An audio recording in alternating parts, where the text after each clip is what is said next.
যে যাই বলুক, একটা দেশ সবসময় পরিচালিত হয় রাজনীতিবিদদের দ্বারা।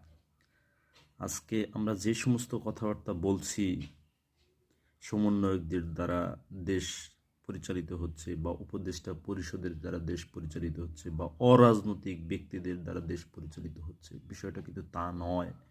একটা দেশ পরিচালিত হতে হলে অবশ্যই রাজনীতিবিদদের দ্বারা দেশ পরিচালিত হতে হয়, এবং সেটা হচ্ছে, ভবিষ্যতে হবে। সুতরাং সব দল মত নির্বিশেষে সকলের চিন্তা হওয়া উচিত কিভাবে ভালো রাজনীতিবিদ হওয়া যায়।